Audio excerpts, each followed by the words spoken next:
दूसरी तरफ फिजिक्स वाला के सीईओ अलख पांडे ने बताया है कि नेशनल टेस्टिंग एजेंसी ने इस बात का इतराफ़ किया है जिन तलबा को रियायती निशानात दिए गए थे वो गलत थे, इसलिए अदालत ने 23 जून को इन तलबा का दोबारा इम्तिहान करने की हिदायत दी है। आज एनटीए ने खुद माननीय सुप्रीम कोर्ट के सामने माना कि जिन्होंने ग्रेस नंबर दिए थे उससे बच्चों में डिससेटिस्फैक्शन हुआ, बच्चे प्रोटेस्ट पे आए।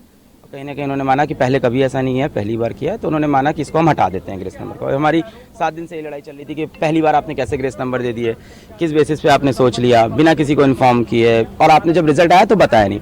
अब इससे मेरी प्रॉब्लम क्या क्या है, और उन्होंने जज एनटीए ने ये बोला है और माननीय सुप्रीम कोर्ट ने भी एग्री किया है कि जिन बच्चों को ग्रेस नंबर मिले थे 1563, उन बच्चों का या तो री एग्ज़ाम हो जाए, जो कि इन्होंने डेट दे दी है कि अप्रॉक्सीमेटली 23 जून को, या तो वो बच्चे अपने बिना ग्रेस के जो नंबर हैं उस पर हैप्पी हो जाए, यानी उनका ग्रेस नंबर काट दिया जाएगा।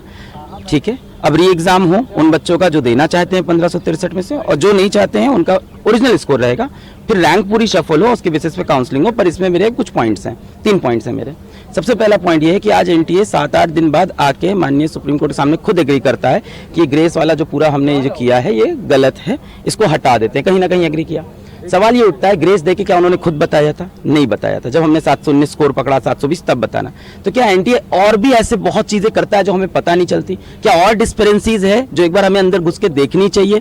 ये तो पकड़ा गया 719 720 से, क्या ऐसे और भी मामले हो सकते हैं? तो कहीं ना कहीं ट्रस्ट का इश्यू है। दूसरा बात, उन्हीं बच्चों को ग्रेस मिला था और उन्हीं को री एग्जाम की अपॉर्चुनिटी मिल रही है जो माननीय हाईकोर्ट पहुंचे थे एग्जाम के बाद कि उनका समय का नुकसान हुआ है। बहुत सारा बच्चा माननीय हाईकोर्ट नहीं गया क्योंकि किसी को नहीं पता कि बाद में ग्रेस नंबर मिलते हैं, पहले कभी नहीं हुआ। और 18 साल के बच्चे को नहीं पता है कि मुझे पेपर लिखने के बाद अब हाईकोर्ट जाना होता है। तो मुझे लगता है यहाँ पे राइट टू इक्वालिटी का वायलेशन है। तीसरी बात, पेपर लीक का जो मुद्दा है वो ओपन है, उस पर सुनवाई होती रहेगी।